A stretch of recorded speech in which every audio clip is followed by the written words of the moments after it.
Nossos agradecimentos especiais à presidente dessa seccional, doutora Patrícia Vanzolini, ao seu vice-presidente, doutor Leonardo Sica.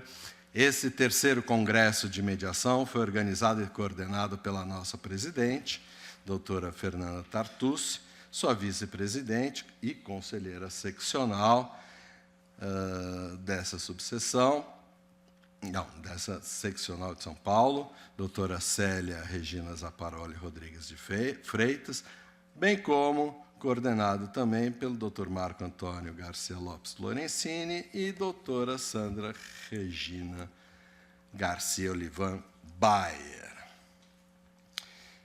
Ontem, abordamos aqui nesse congresso o panorama atual da mediação no Brasil, tivemos painéis acerca da mediação em relações familiares, mediação escolar e em ambiente universitário, bem como mediações e soluções consensuais em processos estruturais. Para quem teve a oportunidade de estar conosco ontem, foi um excelente dia, né? Foi painéis impecáveis.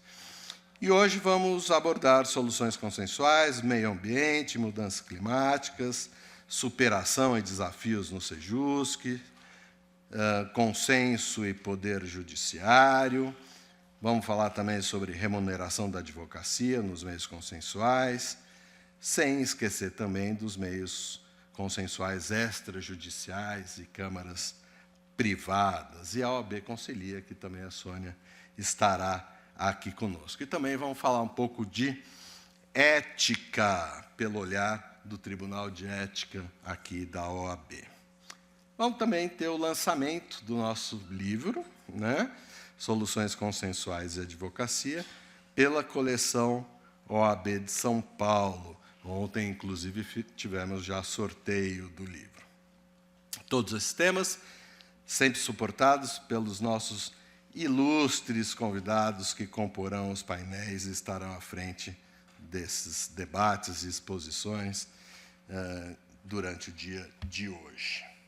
Então, já está aqui na nossa mesa, para o nosso primeiro painel, com o tema Soluções Consensuais, Meio Ambiente e Mudanças Climáticas, presidindo este painel nossa querida doutora Flávia Scarpinella Bueno, mediadora e advogada, graduada em Direito pela PUC de São Paulo, capacitada em práticas colaborativas pelo IBPC, Instituto Brasileiro de Práticas Colaborativas, atua como advogada na área de Direito Ambiental, com ênfase na facilitação de diálogo para a resolução estratégica de conflitos. Muito bem-vinda, Flávia.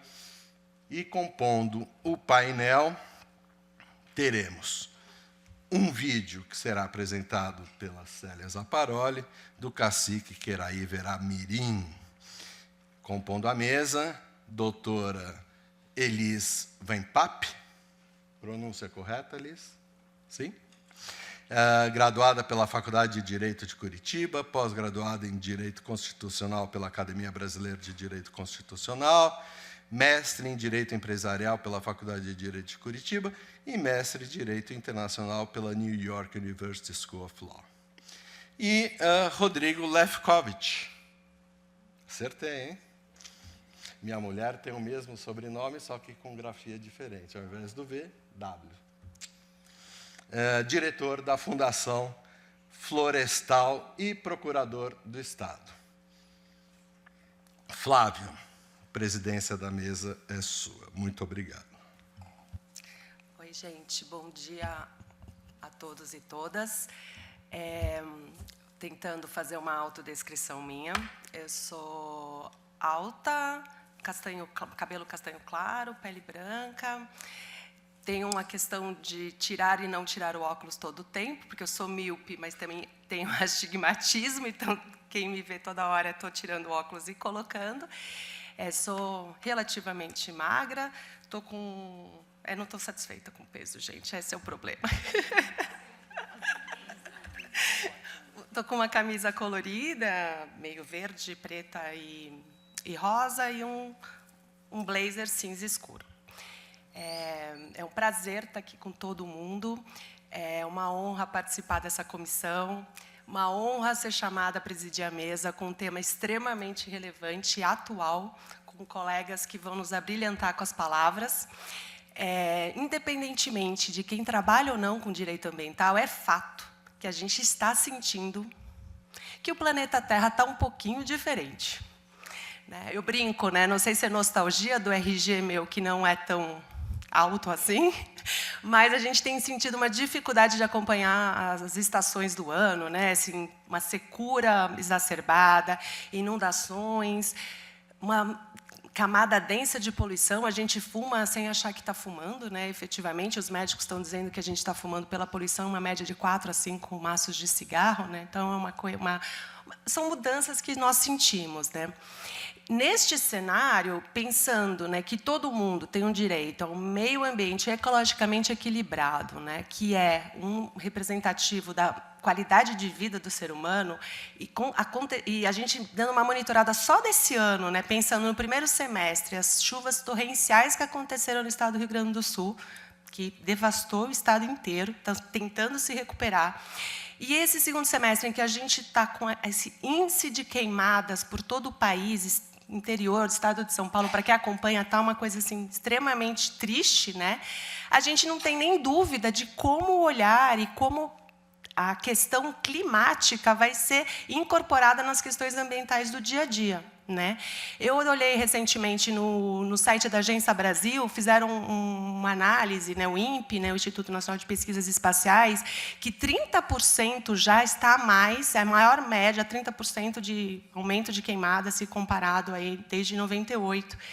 E também li recentemente, e eu trabalho, como disse, na área ambiental, como advogada e facilitadora, e tem um aumento maior aí de ações que já estão contabilizando, os entes públicos quando entra, seja o Ministério Público, seja a AGU, a Advocacia Geral da União. A matéria traz um pouco mais focado na AGU e no movimento da Associação dos Promotores, que estão se unindo como uma estratégia de tentar conter o que tem acontecido no tocante às questões climáticas. E eles estão trazendo ferramentas internacionais, eles fizeram até uma associação com uma ONG, para trazer calculadoras para conseguir contabilizar, monetizar a compensação financeira atrelada ao que as emissões de gases de efeito estufa. Então, a gente vai começar a entrar com quantias assim extremamente expressivas, como indenizações.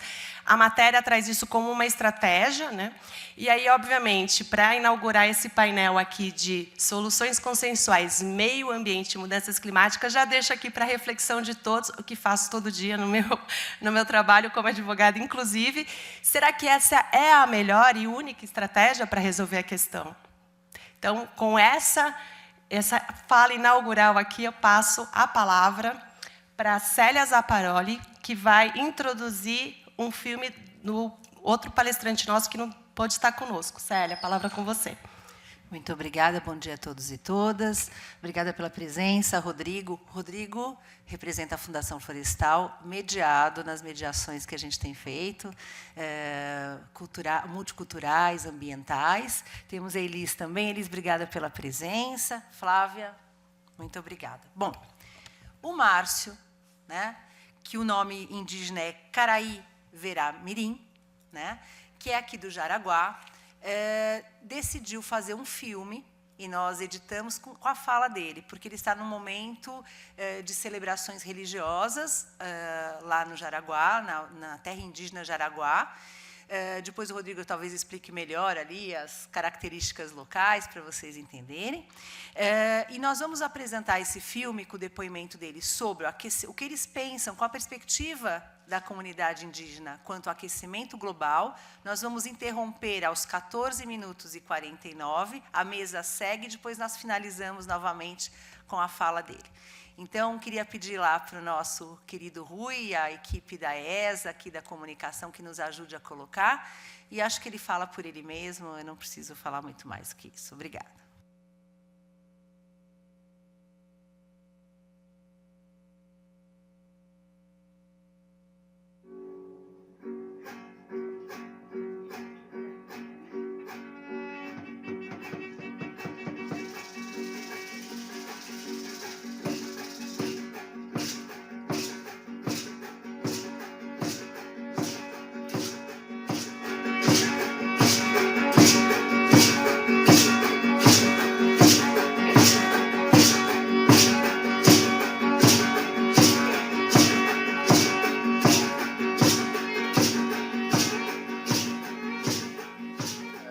Meu nome é Caraíra Mirim, em português é Márcio Bogarim. Sou da terra indígena Jaraguá e sou da aldeia Tecoá e Uiporã. A gente, quando fala do aquecimento global, a gente fala de um tempo muito de muita escassez, né, do nosso povo e para a sociedade como um todo. Ultimamente a gente tem sofrido muito com esses impactos, né, principalmente com relação à água, né, a falta d'água em algumas aldeias do território. E também, dentro da nossa espiritualidade, uma das questões que nosso ancião está falando muito para nós é que esse tempo é um tempo que a gente precisa se fortalecer muito espiritualmente. E a gente deve rezar bastante, ter muito fé e pedir muito ao nosso Criador, Nyanderu, para que comece a mudar esse futuro para o bem da comunidade. E hoje o tempo ele é do Deus Sol, Paraú, e nós entendemos dentro da nossa cosmologia que ele está furioso com as ações que o homem tem feito para a Terra, né, para a Mãe Terra. E nessas atitudes que gera muito calor, e isso tem atingido a humanidade, né? Não só os povos originários. E por isso a gente está rezando, está se manifestando espiritualmente para que acalme esse espírito do Deus Sol, né? Para que haja menos calor e para que a nossa divindade, que é o Deus Fogo, ele também diminua a sua intensidade aqui na Terra, né? Não traga tanta destruição para esse mundo que hoje nós vivemos. Então, é isso que hoje o nosso povo Guarani tem se manifestado dentro da nossa espiritualidade, tentando fazer com que esses nossos deuses se acalmem, né? Acalmem a sua e traga alegria, né? Que é o tempo propício para a chuva, para a reprodução dos animais, para a reprodução da floresta, né? Que é um tempo onde nossos deuses estão alegres com aquilo que está vendo, o que nós, o filho, estamos fazendo, enquanto a gente vive aqui na Uirupá, que é a terra. Então, dentro dessa cosmologia, né, a gente precisa, na atual mundo que a gente vive, precisa muito zelar pela natureza, né? Proteger os territórios que estão com a mata, que estão com os rios, e que ainda não foram atingidos. E devemos proteger e fazer com que as leis ambientais elas também sejam fortes para que ajude as comunidades que estão nesse contexto a fazer essa proteção territorial ambiental. Então, juntar essa nossa cosmologia, o nosso entendimento de como proteger a natureza, de como proteger os rios, os pássaros e os animais, deverá se juntar e fazer uma força coletiva dentro das leis e dentro da ação dos grupos de pessoas que visam essa proteção, né? Então, falta essa união acontecer entre todas as pessoas, né? Para que a gente consiga reverter essa situação que hoje assola não só os povos indígenas, mas também a humanidade como um todo. E a questão de entidades governamentais e aqueles que lutam pelos direitos indígenas, né? Isso é muito importante para que a gente garanta a proteção ambiental e territorial também das comunidades indígenas.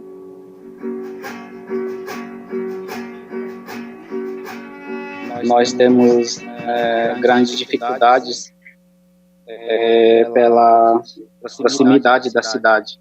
Então, hoje a gente faz esse trabalho de reintrodução de abelhas nativas, que desde gerações a gente aprendeu que fazer a proteção ambiental do nosso território é relevante que a gente introduza novamente essas abelhas que nossos anciões sempre conviveram. E hoje, no nosso contexto, ela começa a desaparecer e a gente busca fortalecer esse projeto de reintrodução de abelhas, além de contribuir para a nossa medicina e para os nossos rituais que nós fazemos anualmente dentro do nosso território, mas ela é uma parte que é muito importante a gente fazer essas ações de reintrodução, porque ajuda muito a preservar a nossa biodiversidade, a diversidade das plantas. É um elemento muito importante para que as árvores se reproduzam e que ajudem também os animais a se reproduzirem dentro de um contexto de um território onde a cidade começa a avançar em torno do nosso território. Então nós fazemos essa criação de abelhas nativas muito nesse intuito de proteger nosso território, fazer essas ações de preservação da nossa mata, colaborar com nossos nascentes que tem dentro do território, mas também muito nessa perspectiva de manter a nossa cultura, a nossa vida tradicional, e nossos rituais sempre sendo sempre feito dentro das nossas aldeias, né? Então isso traz uma força muito grande para nós dentro da nossa espiritualidade, do povo guarani. E é uma ação importante que a gente, a cada ano, vem crescendo esse trabalho, vem crescendo as espécies nativas de abelha que a gente tem ajudado e reintroduzido de novo, para que nosso povo conviva com essas abelhas, como há várias gerações tem acontecido, e hoje a gente precisa formar um trabalho específico para que a gente garanta que essas espécies continuem dentro do nosso território.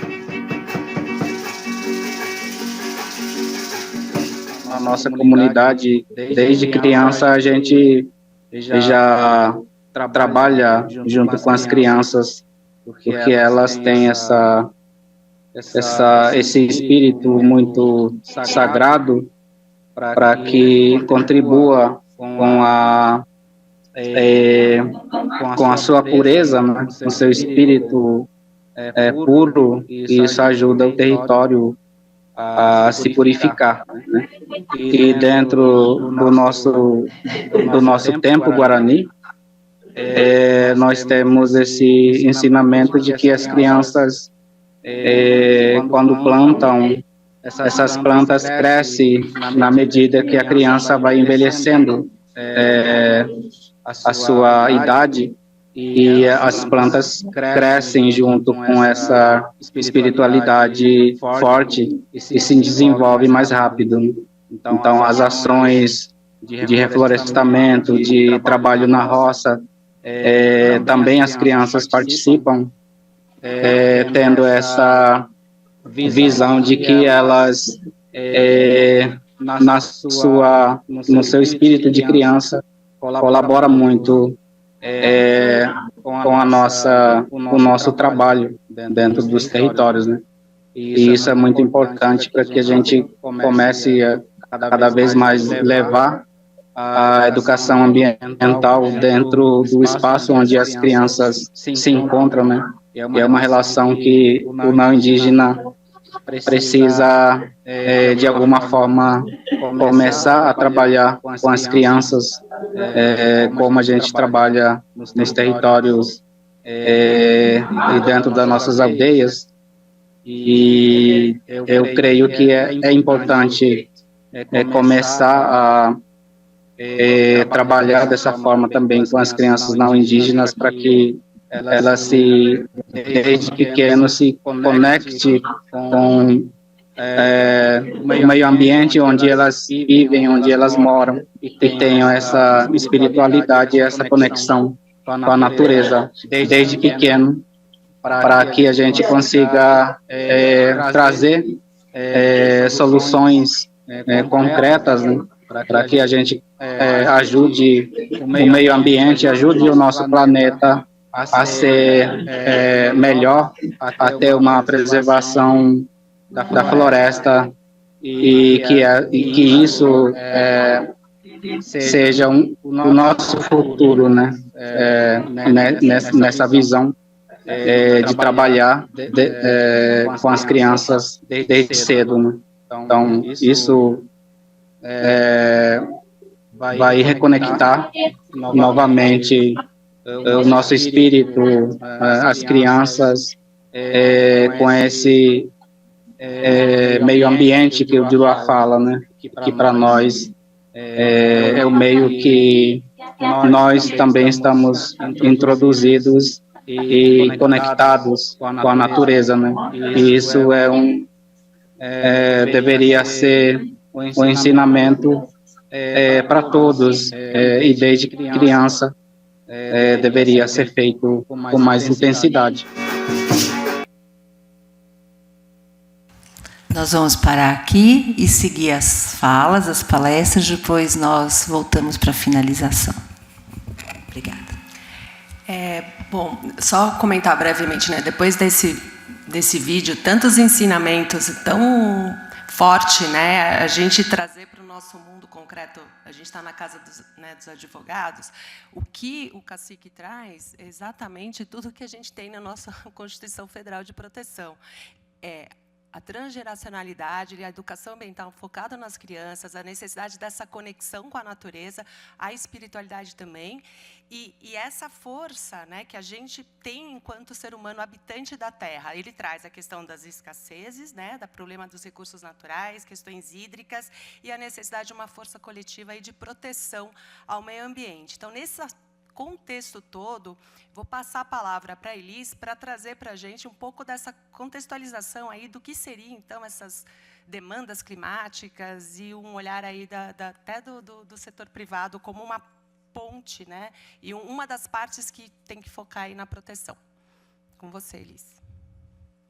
Muito obrigada, Flávia. Agradeço a presença de todos e todas, agradeço o convite. Me senti muito honrada de poder sentar a esta mesa na Casa dos Advogados e Advogadas do Brasil, na Seccional de São Paulo. Eu, sendo curitibana, mas vinculada a esta casa há 10 anos, é uma honra muito grande de poder sentar aqui e conversar com vocês. Bom, eu vou começar com uma intervenção que pode parecer até um pouco engraçada, mas com seu fundo de verdade. Eu vi um comentário, enquanto aguardava o início aqui do painel, sobre a confusão de mediação com meditação. E eu passei a faculdade ouvindo que a matéria que eu mais gostava, mediação e arbitragem, era meditação e jardinagem. E com a fala do Márcio, eu não consigo deixar de começar a minha fala dizendo que talvez meditação e jardinagem de flora da mata nativa para atrair as abelhas nativas seja talvez o melhor mecanismo que nós temos enquanto indivíduos e indivíduas para cuidar do planeta Terra, da nossa existência, da existência das gerações seguintes e reduzir os impactos negativos das mudanças climáticas. Feita essa abertura um pouco aleatória, bom, para falarmos de soluções consensuais, que é o tema que nós trouxemos aqui, algo tem que ser solucionado. Então, algum problema existe e, como estamos falando dentro da Casa da Advocacia, estamos falando de disputas, de litígios, de lide, pretensões resistidas, sejam resistências individuais homogêneas, coletivas, difusas, a gente pode até pincelar um pouco isso ali na frente. Mas, para falar disso, então, dentro do contexto da mudança climática, eu quero fazer um convite com vocês um pouco mais teórico para nós transitarmos na parte conceitual dentro do arcabouço jurídico que nós temos sobre o tema hoje no Brasil. Tá? E para olhar para esse assunto, nós não temos uma definição de clima dentro da legislação federal ampla, tá? Não vou entrar aqui em instruções normativas, regulações, regulamentações, infralegal não, tá? Vamos manter dentro do aspecto da legislação federal e Constituição. Mas nós temos, sim, o conceito de mudanças climáticas.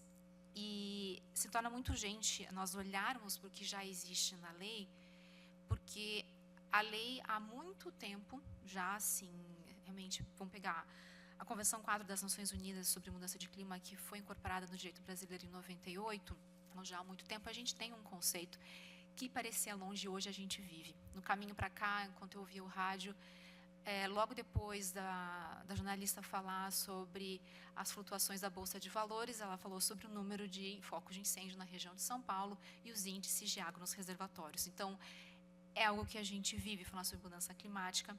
E olhando, então, para o aspecto legislativo, o clima em si não é definido, mas o sistema climático tem a definição enquanto atmosfera, hidrosfera, geosfera e suas interações, ou seja, uma análise mais sistêmica, algo que, da área da mediação, estamos muito mais acostumados a olhar de uma forma mais sistêmica para os problemas, mas nem todas as áreas do direito fazem isso.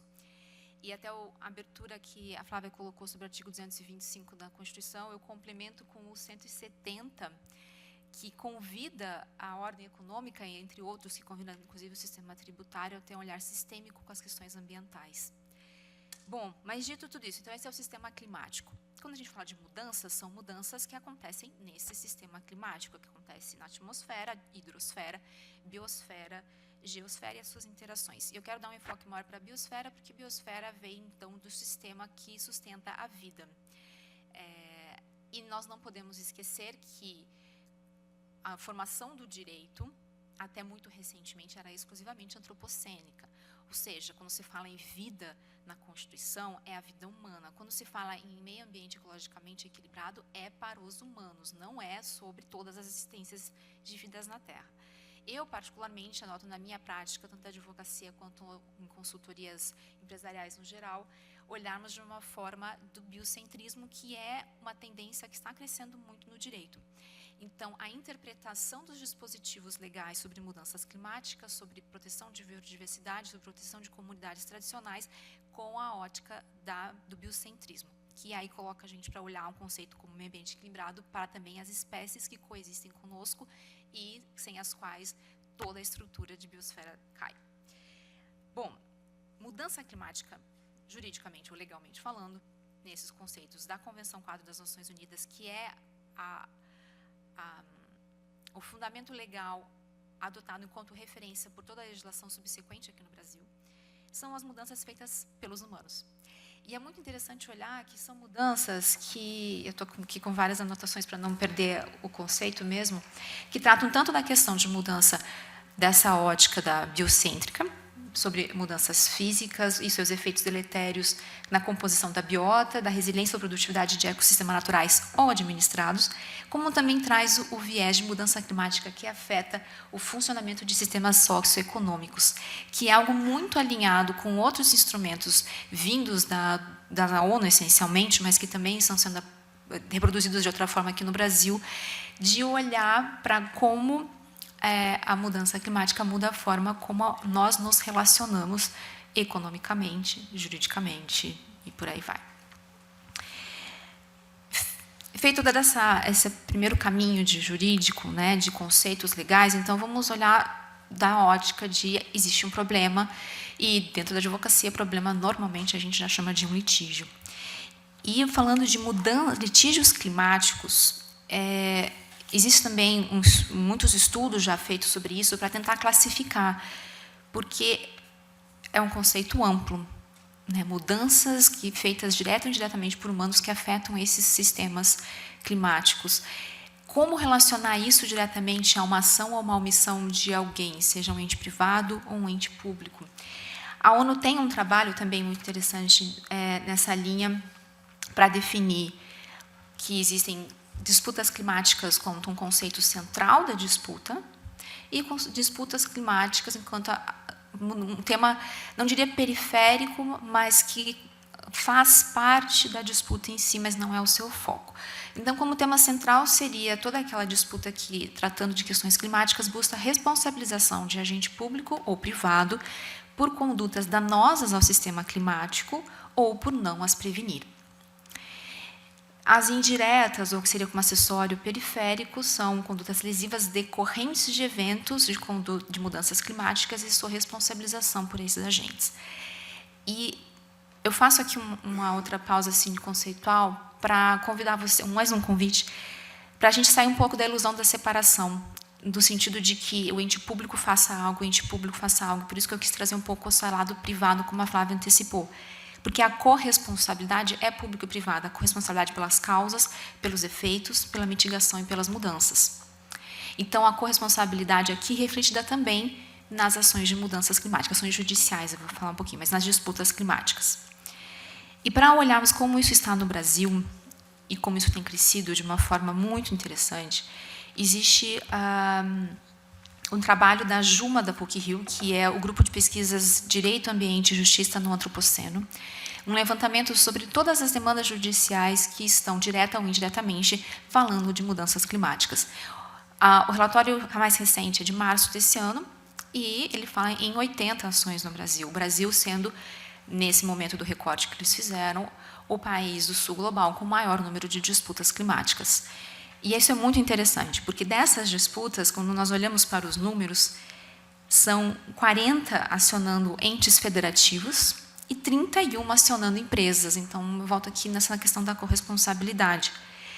Dessas 80, 44 falam em mitigação dos efeitos das mudanças climáticas, então, ações para medidas a serem tomadas para mitigar. 24 falam de responsabilização civil pelos danos já causados. E 19 falam de avaliações de risco climático. Então, se a gente pega um pouco também mais da fala do Márcio, trazendo para esse contexto de quem pode fazer algo, existem esses mecanismos de acionar entes públicos e privados para falar façam ou deixem de fazer. Inclusive, demandando de entes públicos, por exemplo, existe uma das ações judiciais, eu não me recordo o número agora, acionada por uma associação do terceiro setor contra o Bacen, para que o Bacen mude suas regras de concessão de benefícios e de empréstimos para que elas se adequem a essa lógica de mudanças climáticas, no sentido de não incentivar práticas que já sejam claramente com impacto negativo ambiental e, mais do que isso, buscar incentivar as práticas que trazem resultado de impacto positivo, porque nós falarmos apenas em não causar dano já não é mais suficiente, precisa olhar para a regeneração também. E, entrando um pouco agora nessa questão das disputas, para falar desse aspecto mais a solução de alguns problemas, existem formas de de separarmos as disputas climáticas nesse macro público e privado entre o que é direito coletivo e direito difuso, né? Então, a gente tem uma separação muito clara, inclusive uma separação que não necessariamente vai acontecer na ação enquanto seu objeto, mas que a gente percebe nos pedidos, quem vão ser os destinatários da solução judicial. E aí, essa análise dos pedidos, e eu podia fazer alguns trabalhos com as pesquisas do grupo de estudos que a Flávia coordena também, para olhar quais são esses pedidos que podem sair da esfera judicial para, então, serem solucionados de forma consensual. E eu não vou aqui entrar muito na questão de TACs e a participação dos entes públicos relacionando com os privados direto, que até acho que uma fala que tem mais experiência para trazer isso, os demais aqui da mesa. Mas eu quero trazer essa como um convite também, nas contas eu venho falar, mas eu faço mais convites para vocês, né? Mas um convite para quando vocês se depararem com uma notícia ou se depararem com um próprio objeto de uma ação judicial que se diz uma demanda climática, olhar, mas precisa mesmo estar no judiciário? Esse é o caminho para resolver o problema raiz aqui dessa ação, porque uma ação que pede uma indenização por danos materiais, a discussão material, ela facilmente sai do judiciário, claro, mas ela é o objetivo central dessa ação? Será que a raiz talvez não seja dar visibilidade para o dano, trazer à luz os problemas causados por uma empresa ou por um próprio ente público ou pela inércia do ente público com relação aos particulares? E aí, um outro viés para olhar para as disputas climáticas é olhar, então, por parte de indivíduos, de direitos individuais e direitos individuais homogêneos. E é aqui que eu faço uma separação maior para entrarmos na parte privada, porque cadeias de valor são responsáveis por danos e por gerar impactos positivos com relação às mudanças climáticas. Então, existe já uma tendência muito grande das empresas que se denominam ou sustentáveis, ou, que é um conceito que eu prefiro, empresas responsáveis, de exigir que suas cadeias sejam de menor impacto negativo e tragam impacto positivo. E aí, nessa análise, que nós vamos olhar para a perspectiva contratual, seja contratual por questão de termos contratuais, seja porque os usos e costumes do mercado estão mudando. Quando surge uma disputa sobre uma empresa fornecedora menor, que seja de uma outra maior, que tenha uma política de redução dos seus impactos ambientais e descobre que o seu fornecedor não está adequado a essa política, embora tenha tido essa orientação, seja uma previsão clara em contrato, essa grande empresa está na sua cadeia toda criando uma mudança dos usos e costumes, né? Código Civil. E a violação dessa obrigação do fornecedor é um conflito. E é um conflito que pode ser remediado de forma consensual. E nessa forma consensual, ao meu ver, e aí volto aqui no Meditação Jardinagem, se torna um mecanismo muito mais educativo para que as cadeias se adequem com custo menor, de forma mais rápida e de uma forma integrativa, de que elas realmente entrem no processo de mudanças que a existência humana demanda para continuar como conhecemos hoje. E olhando um pouco mais a fundo, ou com um pouco mais de exemplos nessa questão contratual de direitos individuais homogêneos, a gente também quer levar para um outro viés privado, que são os fundos de investimento que hoje estão direcionando suas políticas de investimento a empresas ou a práticas de impacto positivo ambiental. Existem também de social, tá? Isso é bem claro, mas eu vou focar aqui no ambiental. E há um fundo de investimento colocar que ele está nascendo com o fim exclusivo de destinar recursos a empresas que realmente trazem resultado de impacto positivo ambiental, estão contribuindo para a redução dos danos da mudança climática ou impedir maiores danos, eles assumem um compromisso para os cotistas, né, o fundo para os cotistas, a gestora com relação aos cotistas e todos eles com relação aos seus stakeholders ao redor, que é um termo muito conhecido nessa questão de mudança climática, né? Todas as pessoas direto e indiretamente afetadas por aquelas condutas. E aqui também existe a parte societária, de que vai olhar para os deveres fiduciários, e não precisa nem entrar aqui, porque se a política do fundo diz impactos de mudanças climáticas têm que ser avaliados, e não o sendo, existe um conflito de novo. Estamos diante de uma possibilidade de solução consensual de um tema que pode trazer, por justamente ser consensual, um resultado positivo para a questão climática muito mais rápido, eficiente e verdadeiro do que aconteceria no Poder Judiciário. Existem históricos de empresas fora do Brasil que foram acionadas judicialmente, em que depois de muitos anos sai uma sentença e só aí então vai mudar seu posicionamento, sua política, enquanto outras empresas, quando fazem são demandadas por um terceiro para fazer uma autoanálise de forma menos beligerante, acabam incorporando isso nas suas práticas internas de uma forma mais ágil e mais verdadeira. E eu vou fazer um fechamento aqui dessa minha fala, então, para colocar aqui o que eu quis trazer para vocês sobre mudanças climáticas elas existem, nós, enquanto, presumindo aqui que todos são operadores do direito, enquanto pessoas que atuam, que têm o conhecimento técnico, nós temos fundamento legal para dizer o que é, o que não é uma mudança climática. Nós temos mecanismos de interpretação que permitem a ampliação ou até mesmo a aprimoração desses conceitos para que possamos levar isso numa disputa que talvez seja indiretamente relacionada à questão climática, mas olhar para ela com esse viés sistêmico. Porque hoje falar em mudança de matriz energética, o que antes era simplesmente falar de disputas de contratos de grandes obras de usinas, e não podemos esquecer que, para o mundo inteiro, usina hidrelétrica é ambientalmente sustentável, e, inclusive, as de queima de biomassa também são consideradas porque são recursos renováveis, mas olhar para uma disputa dessa e falar, tudo bem, a disputa aqui pode ser simplesmente porque o dono da obra deixou de fazer um pagamento para o EPCista, mas esse contrato, essa relação privada, ela faz parte de uma cadeia que precisa ser olhada do viés da mudança climática, porque ela traz isso. Seguros, a mesma coisa, e a gente poderia aqui olhar para todas as áreas de relações jurídicas, os negócios jurídicos, todos eles hoje podem ser olhados com esse viés das mudanças climáticas. E retomo o convite de vocês fazerem essas análises, trazer esse conceito da mudança climática para dentro dessa análise das disputas, mas trazer isso dessa lógica de que as soluções consensuais nos trazem, que é olhar para elas como um resultado efetivo, rápido, e que entra na veia de quem está participando. Tá? Com isso, eu agradeço. Encerro aqui minha fala. Obrigada.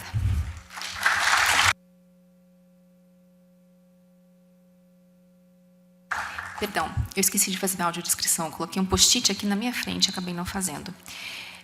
Peço desculpas a quem nos ouviu e eu não comecei com isso. Então, como ela me apresentou, meu nome é Elis, eu tenho estatura mediana, cabelos castanhos, depende do dia, um pouco cacheado, acho que hoje está um pouquinho.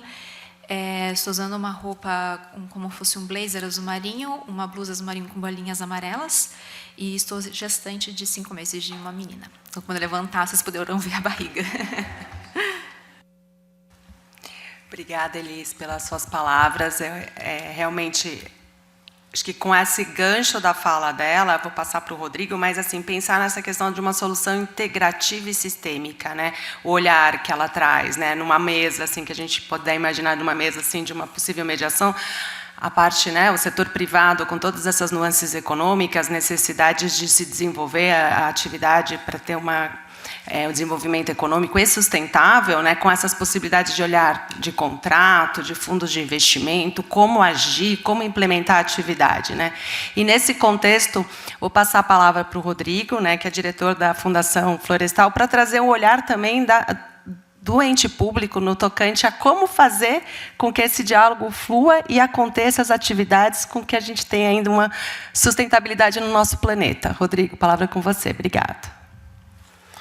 Bom dia a todos, agradecer o convite, agradecer Célia, que participou com a gente em várias mediações, uma condução brilhante, né?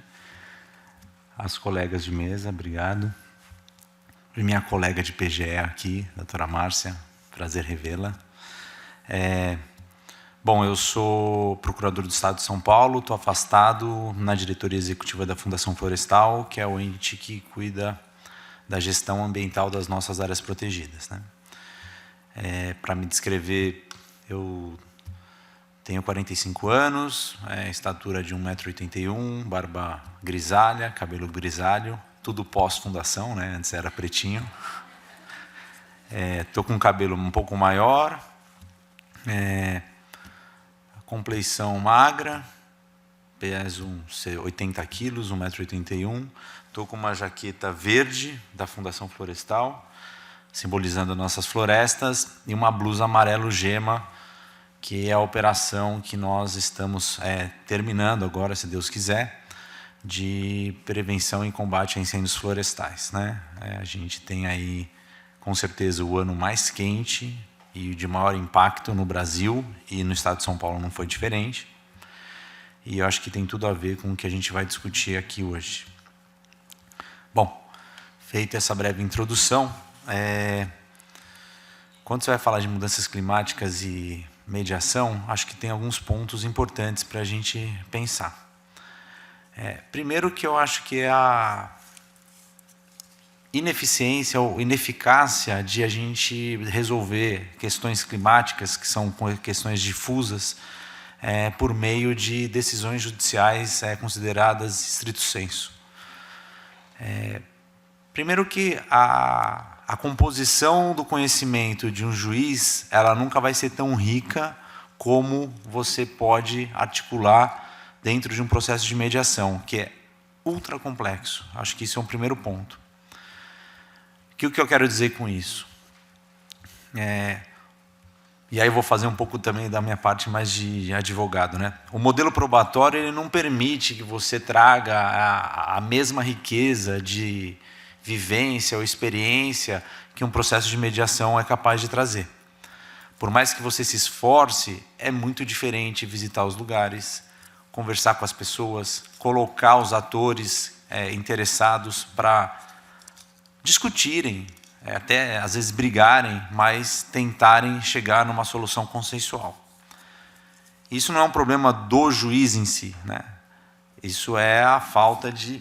é uma especificidade, eu acho, que a gente consegue trabalhar mais num processo de mediação.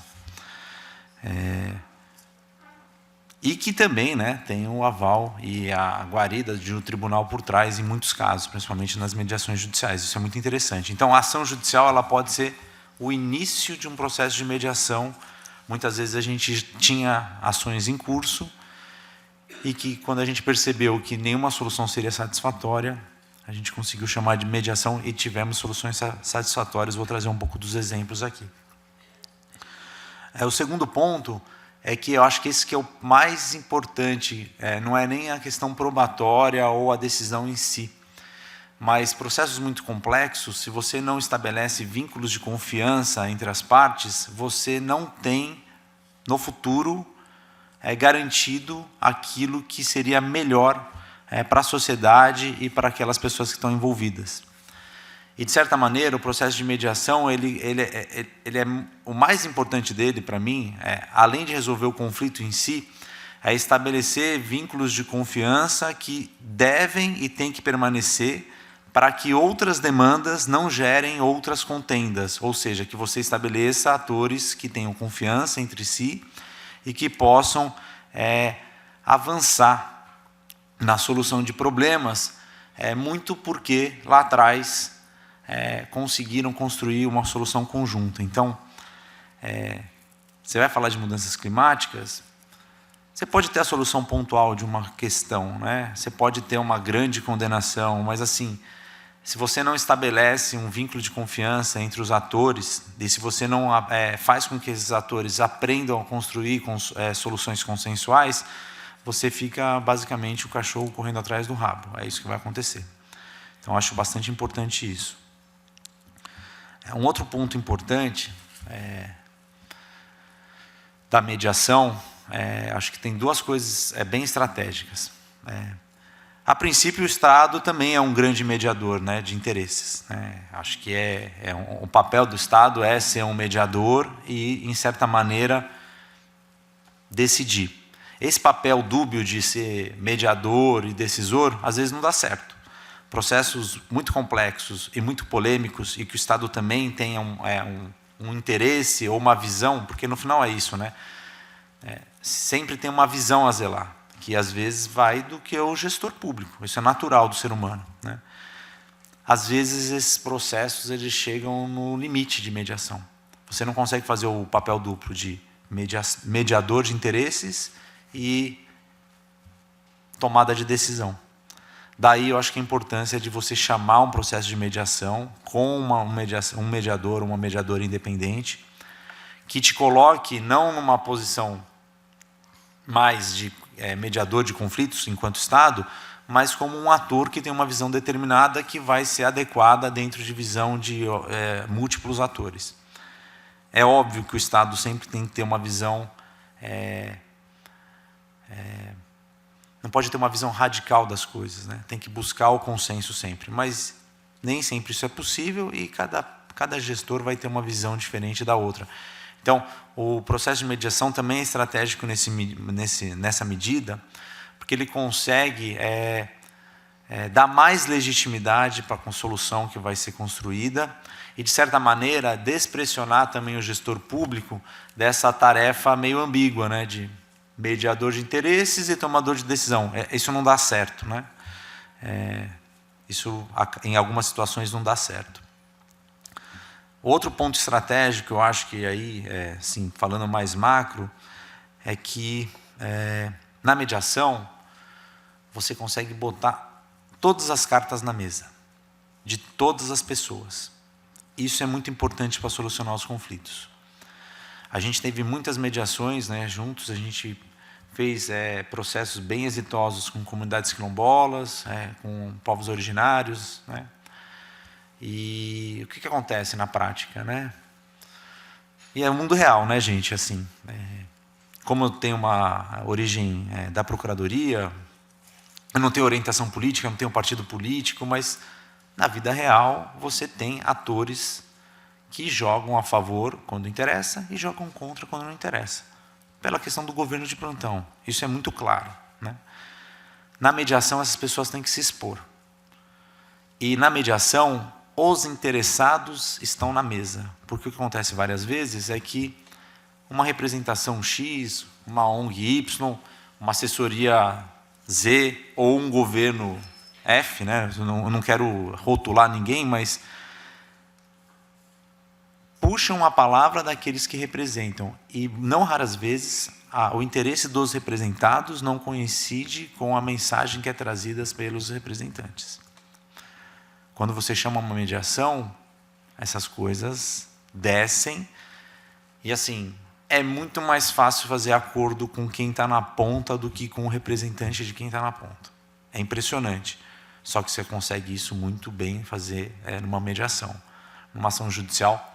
Eu falo isso porque eu fui advogado do contencioso da PGE, né, durante, sei lá, 15, 16 anos e trabalhei na área ambiental durante 8 anos, antes de vir para a Fundação. E participava de tentativas de construção de acordo, né, sem mediação. Então, eu sei quando a gente tentou construir acordo como era e depois quando a gente teve uma mediação instaurada, como foi, né? É muito melhor. E aí eu posso trazer alguns exemplos práticos, né? A gente fechou um acordo no final do ano passado com a comunidade quilombola, né, da fazenda da Pissinguaba. E aí, basicamente, assim, no acordo foi interessante porque durante o processo a gente tinha 5 atores, depois 10, e na hora de fechar o acordo apareceu uns 30, né? Então todo mundo feliz. Então você vê que foi, mas assim, um processo de negociação que teve 10 anos no mínimo, acho que de mediação uns 3, né? Não lembro direito, mas avançou muito na mediação, né? Porque aí eu vejo assim a importância de ter uma pessoa qualificada à frente da mediação, né, que garanta essa confiança dos atores, de fazer reuniões em conjunto, fazer reuniões individualizadas, fazer reuniões setorizadas, entender até onde pode ir e ter um debate bem franco, assim, né? Ó, isso aqui eu não consigo, isso aqui eu consigo. E, por exemplo, na mediação da Fazenda, a gente criou uma solução inovadora do ponto de vista jurídico, muito baseada na confiança que se estabeleceu entre as pessoas. E qual que foi essa inovação? Quilombos têm títulos de propriedade. Pela lei que regulamenta a titulação quilombola, é uma propriedade coletiva, inalienável e indivisível, mas privada, em nome da associação quilombola. Unidades de conservação, parques estaduais, por determinação legal, são unidades de conservação de domínio público. Como se concilia isso? Onde tem parque não tem quilombo, onde tem parque você não titula, ou você titula e não tem parque.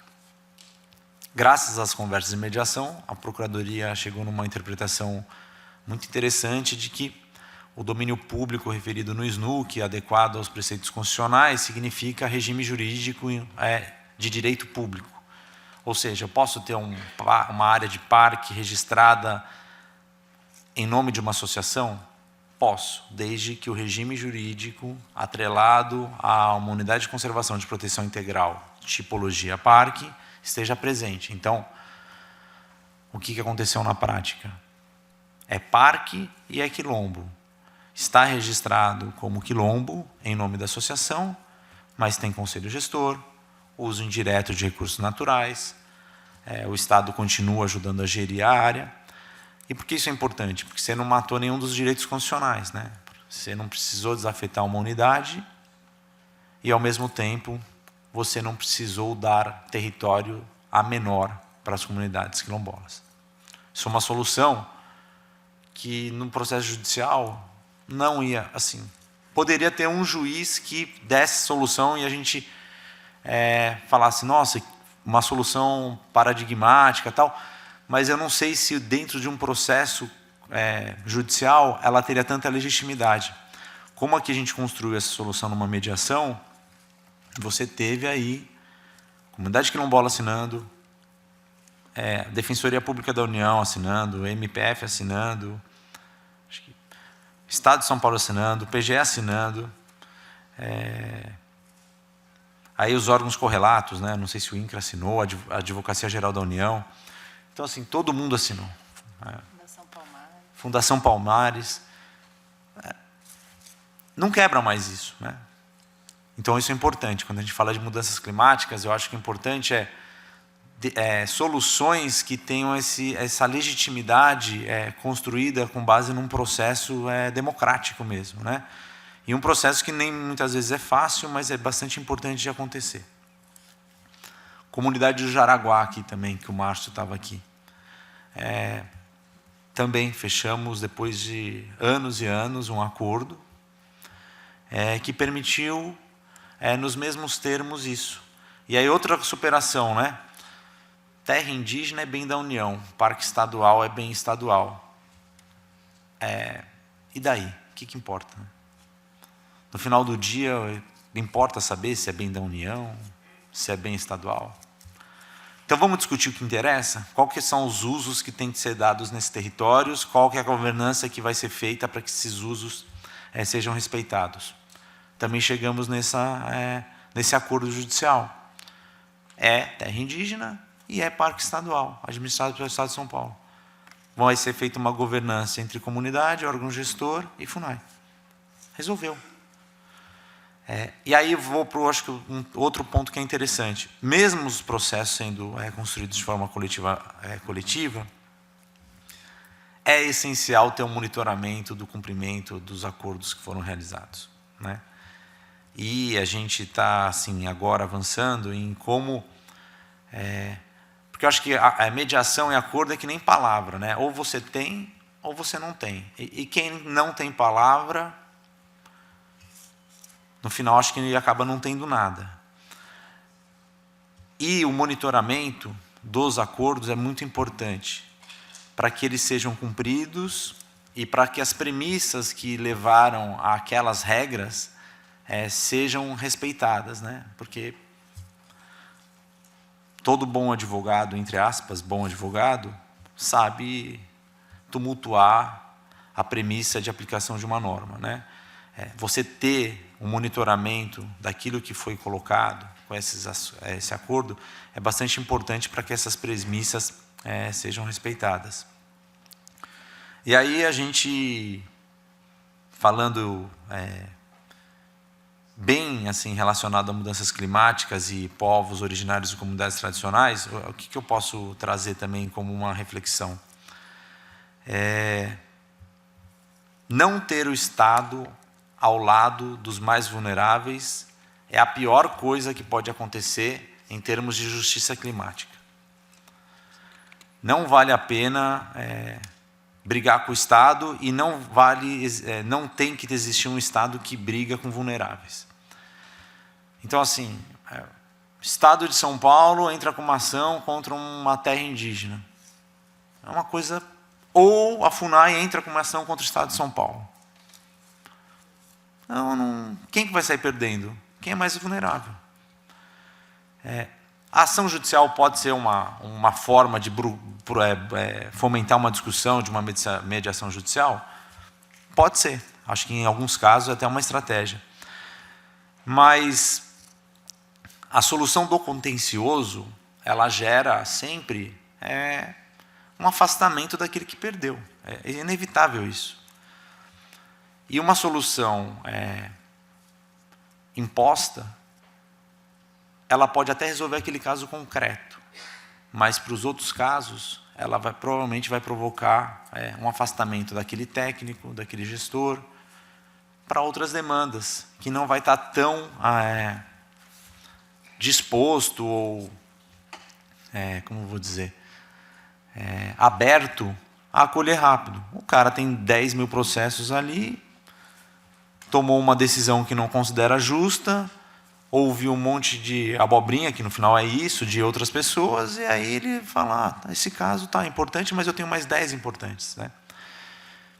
E fica nessa questão de briga, contraposição de interesse, sendo que o interesse é o mesmo. Então, também vejo na mediação, e esse é o ponto que a gente está vendo, você cria grupos que confiam em si e que têm atuado muito fora daquilo que era o objeto do litígio. Então, você aproximou as pessoas, aproximou os tomadores de decisão, aproximou os técnicos, aproximou aquelas pessoas que estão ali precisando do Estado, né? Não estou falando do Estado de São Paulo, do Estado lato sensu, né? De ter esse apoio. Porque no final é isso, né? As pessoas... você pega um servidor público, vai ficar 30 anos lá. Vai ficar 30 anos de bico para aquela comunidade? Vai ficar ressentido 30 anos? Tem pessoa que fica, tem pessoa que não fica.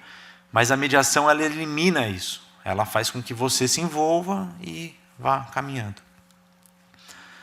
Isso para os mais vulneráveis. A mesma coisa pode ser falada aí em questões maiores, né? A gente vivenciou isso.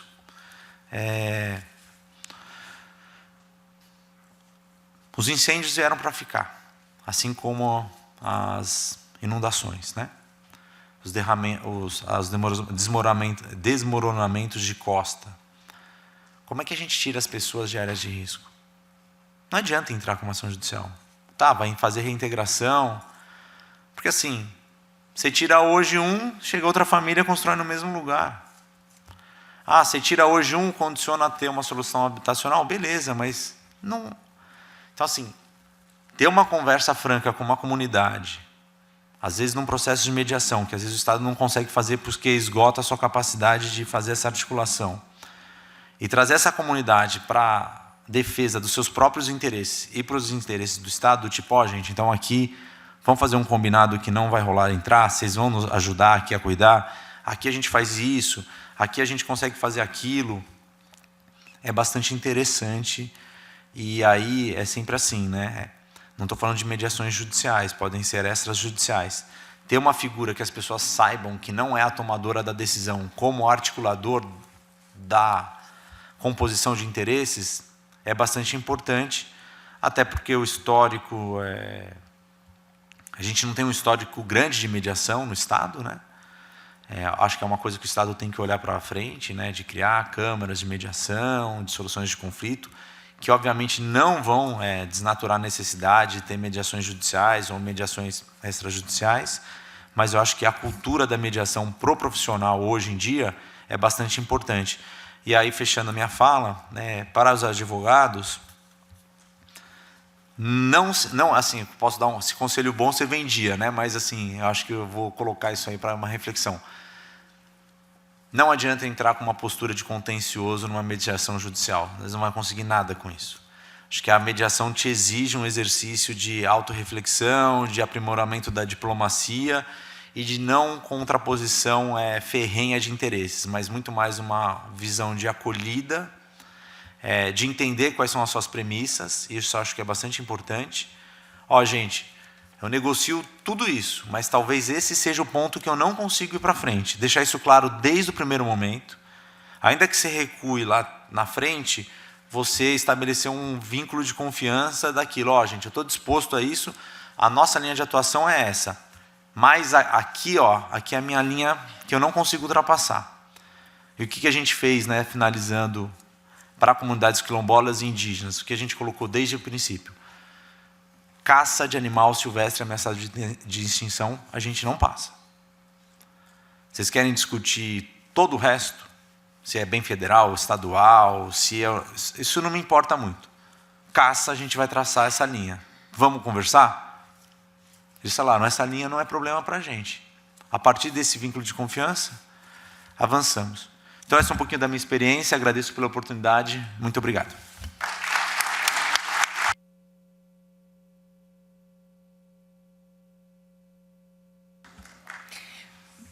Obrigada, Rodrigo. É um bálsamo ouvir as suas palavras, que seja inspiração para todos os entes aí públicos nesse caminho que eu acho que é a solução articulada, é a gestão pública sendo feita aí de uma forma diferenciada e na prática.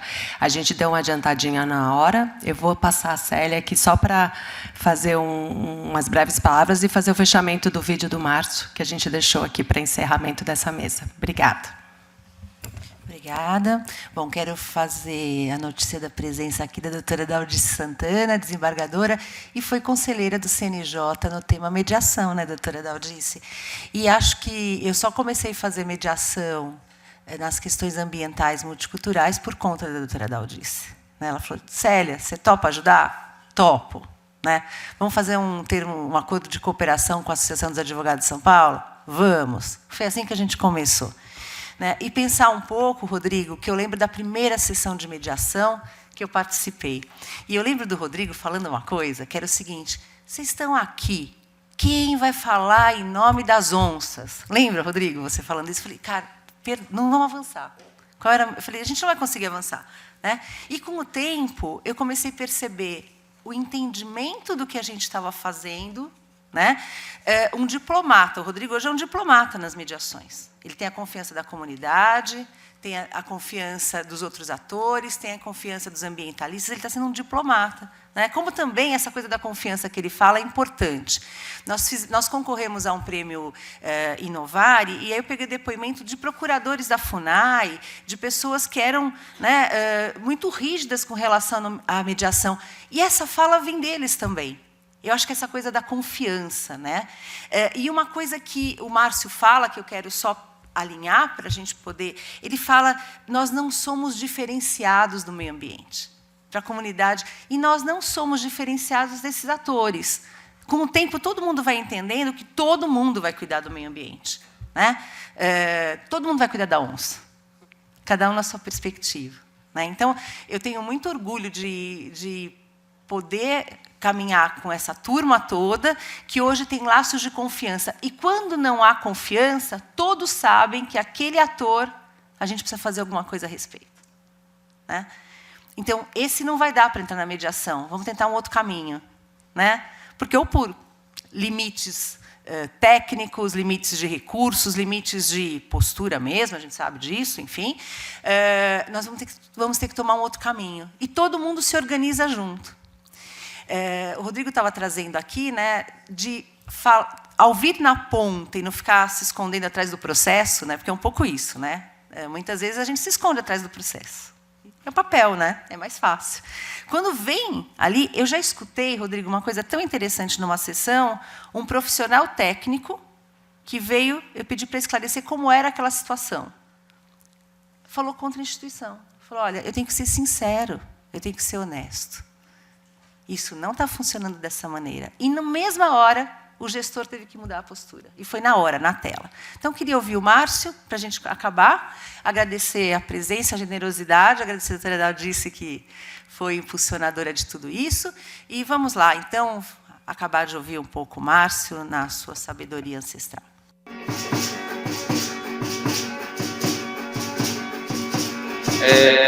Uma mensagem, né, que eu deixo para as pessoas não indígenas e para a sociedade é que é preciso a gente juntar forças, né? Porque hoje o indígena sozinho ele já não consegue mais ter muito sucesso na sua luta pela garantia da preservação ambiental do seu território.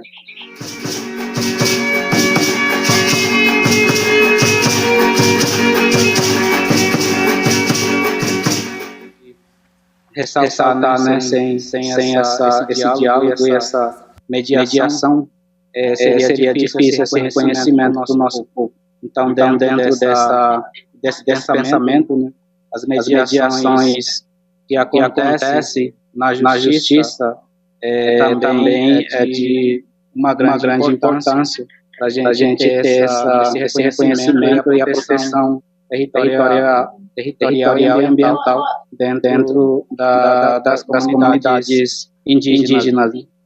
Então, essa é a minha contribuição aqui a esse grupo e agradecer essa oportunidade de estar falando aqui com todos vocês. Até.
Só mais um pouquinho, que o Márcio vai explicar. Essa música, ela fala mais ou menos assim. Temos um tambor sagrado e vamos entoar dentro da casa de reza. Vamos rezar para o nosso Deus Nhanderu e Nhandetu. Porque o futuro só eles sabem. O futuro só eles sabem. Então, mais ou menos, essa é a tradução desse cântico, né? Que é isso, né? Tá falando do nosso visão do futuro que pertence ao Criador, né? Então somente cantamos, rezamos e entoamos os cânticos e o nosso tambor sagrado para que seja um futuro bom para as famílias Guarani. Então é mais ou menos essa tradução desse cântico.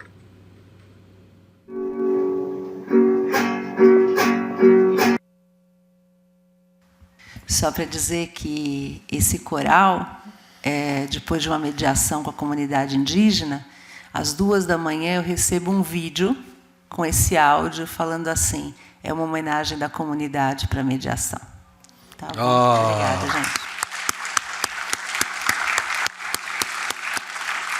Muito obrigado, Flávia, Rodrigo, Elis, Célia.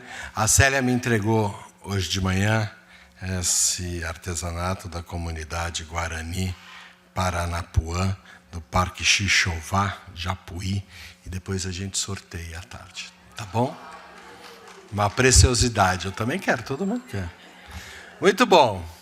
Muito obrigado. Vamos dar sequência aqui ao nosso 3º congresso.